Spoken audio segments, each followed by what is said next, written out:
कहते हैं कि जो परिस्थितियों का सामना करने से कभी न डरे, जो संघर्ष को अपनी आदत बना ले, जिसमें जोश, जुनून और जज्बा कूट कूट कर भरा हो, ऐसा इंसान इस दुनिया में जो चाहे वो हासिल कर सकता है। और ये बातें सिर्फ कहने तक के लिए सीमित नहीं है, बल्कि काफ़ी सारे लोग इस बात के लिए सही उदाहरण भी बन चुके हैं।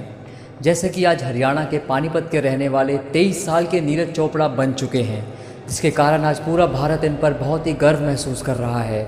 और करे भी क्यों ना, आखिर इन्होंने इतनी छोटी सी उम्र में ही वो कर दिखाया है जो अभी तक तो काफ़ी सारे खिलाड़ियों का सपना ही बना हुआ है। जी हाँ दोस्तों, इन्होंने टोक्यो में आयोजित किए गए ओलंपिक खेलों के अंदर जेवलिन थ्रो कंपटीशन में पहला गोल्ड मेडल हासिल करने वाले एकमात्र भारतीय खिलाड़ी बनने का गौरव खुद को दिया है। इसीलिए आज की इस वीडियो में हम इन्हीं की ज़िंदगी के बारे में जानने वाले हैं। दोस्तों, नीरज चोपड़ा का जन्म 24 दिसंबर 1997 को हरियाणा के पानीपत में हुआ था। बचपन से ही इनका वजन काफ़ी ज़्यादा बढ़ गया था, इसीलिए ही इन्होंने इसे कम करने के लिए कसरत करना चालू कर दिया, जिससे कि इनकी धीरे धीरे खेलों में भी रुचि काफ़ी ज़्यादा बढ़ने लगी। और इन्हीं सब चीज़ों को देखते हुए एक दिन अपने दोस्त की सलाह पर भाला फेंकने की प्रैक्टिस शुरू कर दी, जिसके लिए इन्होंने महज 2 महीने में ही अपना वजन 80 किलो से सीधा 20 किलो कम कर लिया था।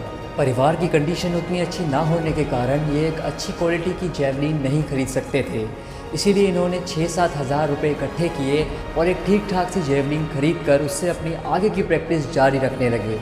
और 7-7 घंटों तक ये लगातार अपनी प्रैक्टिस जारी रखते थे, जिसके कारण इन्हें काफ़ी सारी चोटें भी खानी पड़ती थी। लेकिन इन सब के बावजूद भी नीरज ने कभी भी इन अड़चनों को अपने सपनों के बीच नहीं आने दिया। वे हर स्थिति में खुद को बेहतर करने में लगे रहते, जिसका परिणाम आज ये निकला है कि अभिनव बिंद्रा के बाद दूसरे ऐसे भारतीय बन चुके हैं जिन्होंने ओलंपिक्स में गोल्ड मेडल का खिताब हासिल कर दिखाया है।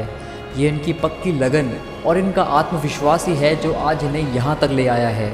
और सिर्फ इतना ही नहीं, इससे पहले भी ये मिल्खा सिंह के बाद दूसरे ऐसे भारतीय हैं जिन्होंने एक साल में ही कॉमनवेल्थ गेम्स और एशियन गेम्स दोनों में ही गोल्ड मेडल हासिल किया था, जिसके लिए भी आज तक पूरा हिंदुस्तान इन पर खूब गर्व महसूस करता है। इसीलिए दोस्तों, हमें भी इनकी इतनी मेहनत और लगन से इंस्पायर होना चाहिए और आप खुद भी एक दिन इस काबिल बने कि पूरा देश आप पर गर्व कर सके। देखो, मुश्किलें तो हर किसी की ज़िंदगी में आती हैं, लेकिन उनका सामना आपने किस प्रकार करना है ये आपको आना चाहिए। उनसे डरकर हार मान लेना ये सही नहीं है।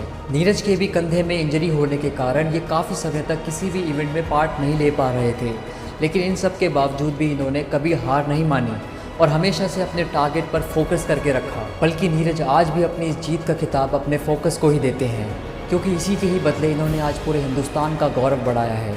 इन सब के साथ मैं यही उम्मीद करता हूँ कि ये आगे भी ऐसे ही अपने देश का नाम और भी ऊंचा करते रहेंगे और अपने जैसे करोड़ों लोगों को भी अपनी उपलब्धियों से प्रेरित करते रहेंगे।